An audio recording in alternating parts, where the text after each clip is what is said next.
Jerry Thomas, huh? We hoped our warnings would keep you out of trouble. Guess this is it.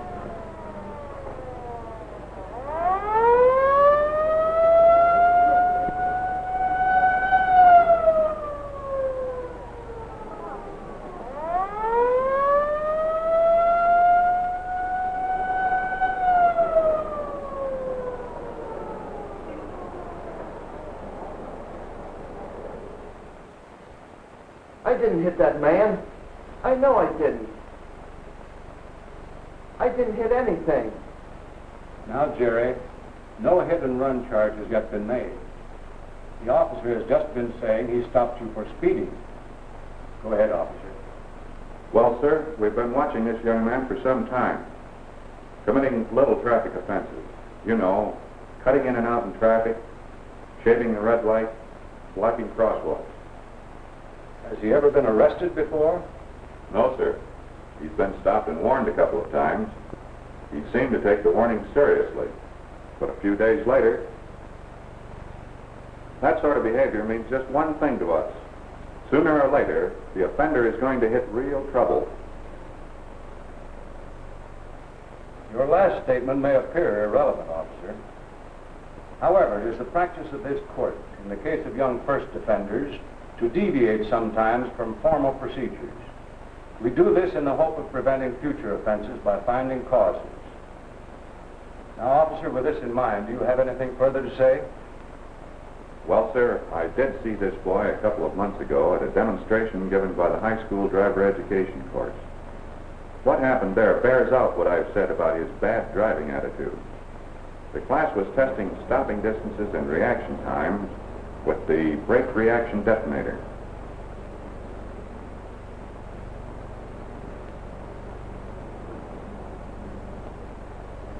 Joan, you were going 30 miles an hour. This test shows that to get your foot on the brake after the first shot... Why, it took her 33 feet. So Joan's reaction time is just average. At 30 miles an hour, her car traveled 33 feet from the time she heard the first signal until her foot touched the brake. That represents just 3/4 of a second, about average. I tried as hard as I could to stop, and it took all that distance. But I could stop at 10 feet. All right, Jerry, even though you wouldn't take the course, we'll let you try it at the same speed. Go on.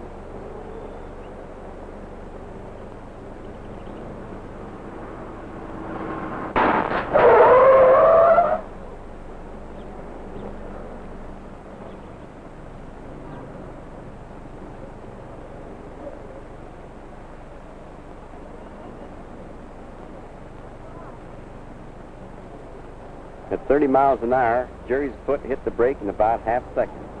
That means that Jerry's reaction time was better than average. But it still took about 92 feet for the car to stop. That's almost a third the length of a football field. So you see, there's no such thing as stopping a heavy, powerful car on a dime, no matter how fast your mind reacts. Boy, was that easy. Well, I was only taking my time. Bet I could do a lot better than that.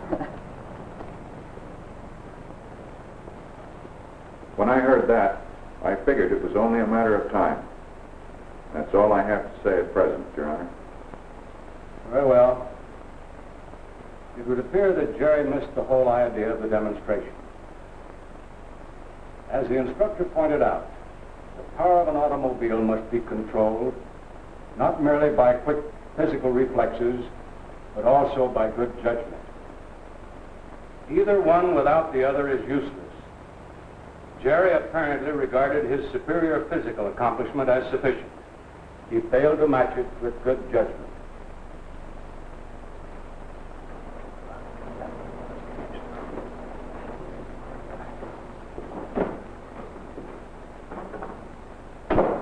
Excuse me, sir, but exactly what are the charges against my son?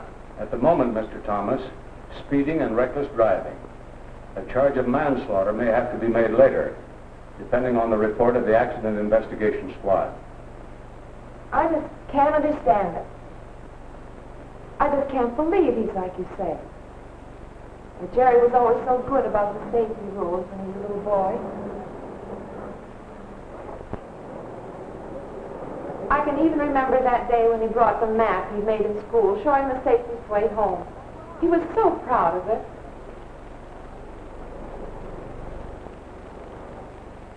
He can't have changed that much.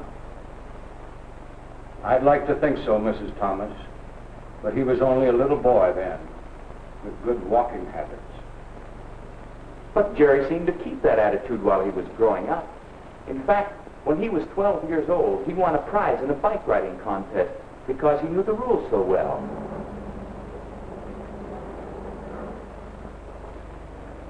Jerry took no chances with his bike. I guess it was because his teacher and I had drilled it into him from the start to obey all the rules and to watch out for folks who don't. I used to keep telling him that there's always some motorist who's going to do some crazy fool thing. Yes, that's right. You started him out fine. But did you follow through with those ideas when Jerry began to drive? There's no doubt, Mr. Thomas, that Jerry's early training made him a good pedestrian and a good bicycle rider. But maybe he needed some more help, some special help, when he started to drive a car. That's when he started to borrow power, not his own. What is your name, young lady? Nancy. Nancy Tilford, sir. Yes, all right. And you were riding with Jerry when the arrest was made? Yes. Yes, I was. Now, suppose you tell us everything that happened from the time you started out this afternoon. Well, it was in front of my house where we started. Then Dick came along, just as Jerry was helping me into the car. And Jerry was helping you into the car? Oh, yes. He's always very polite about things like that. I see. Go on. Well, like I say, Jerry was helping me into the car when Dick came along.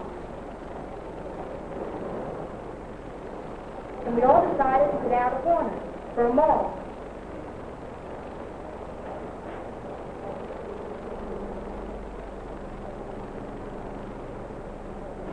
I ride with Jerry a lot, and I'm practically never scared. He really handles the car awfully well. Well, on the way, we stopped sort of close to another car at a red light, and the man said some awful things to Jerry. I get so embarrassed when those things happen. Some people can be the worst sport. Of course, Jerry says other people take advantage of you, and if you want to get anywhere, you just have to first. When we got near Warner's, we did stop in a crosswalk because we were looking for a place to park, and Jerry didn't see the red light in time. I think it's terribly discourteous, but like Jerry says, people do it all the time. And then he did something so sweet that I just had to forgive him. He accidentally made a lady drop her bundle and helped her pick them up.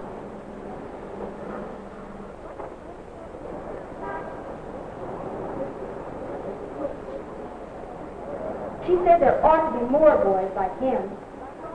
After that, we all went into Horner. Some other kids we knew were in there, and we talked for a while. It seems to me that Jerry is much more of a sportsman out of a car than in one.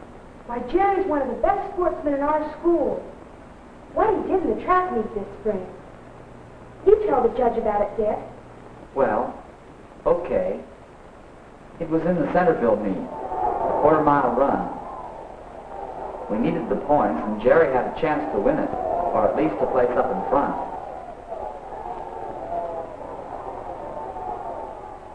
He made a bad start and accidentally knocked down one of Centerville's men. He lost his chance because he went back to help the guy up. Even the coach said afterward that it was a great piece of sportsmanship.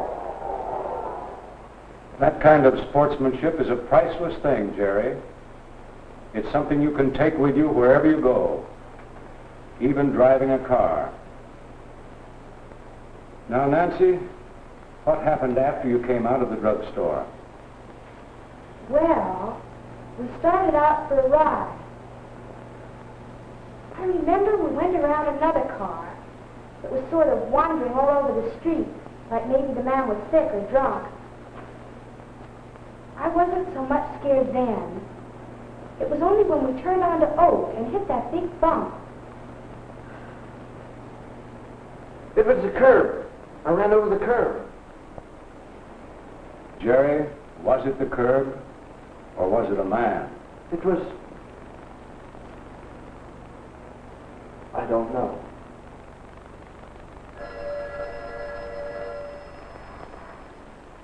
Yes? All right. 5 minutes? Yes, thanks. Now, Jerry, I want you to know that a hit-and-run charge has not yet been made. It depends on the result of the investigation. I expect final word in a few minutes. But perhaps now, the caution and respect you had toward automobiles as a little boy is beginning to take on a new meaning. As a pedestrian, as a bicyclist, and as an athlete, you used your own power wisely. But when you borrowed the power of an automobile, you failed to see that it was not yours to do with as you pleased. It was only yours to control. Nearly everywhere we look, we see men controlling power. In many cases, human lives or valuable goods depend on how these men control and use that power. You have to remember that a powerful machine does not do its own thinking. You must do the reasoning for it.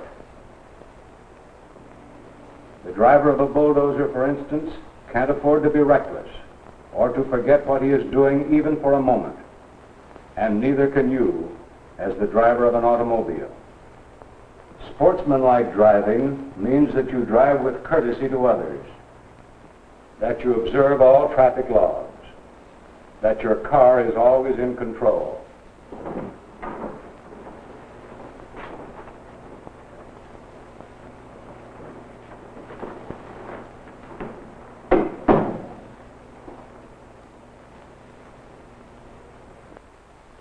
Mom, she thought I was an okay guy.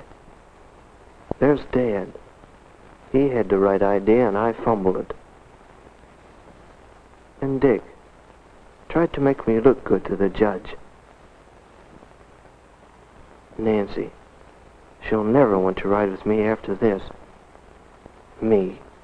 I didn't drive that car, it drove me. I won't drive again. I'll never drive again. I'll never drive again. What you mean is you'll never drive again as you did today, Jerry.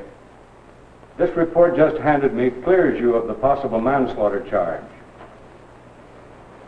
Your car showed no evidence of having struck a person. The car that killed the pedestrian was the car you passed. It was found a few blocks from the scene.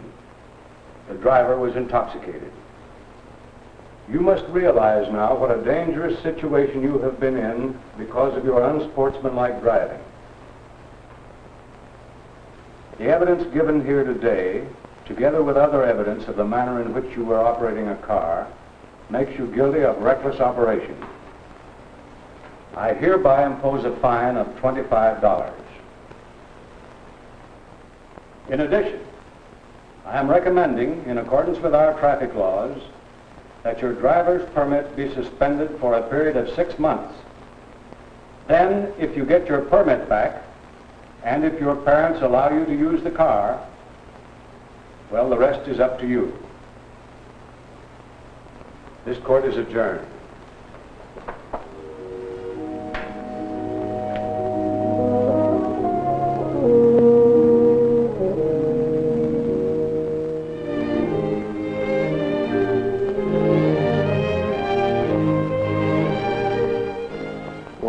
Horsepower in there.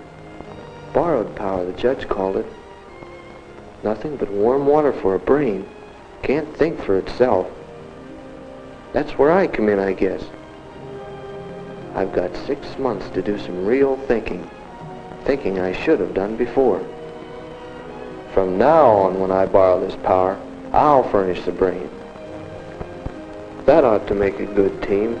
A good, safe team.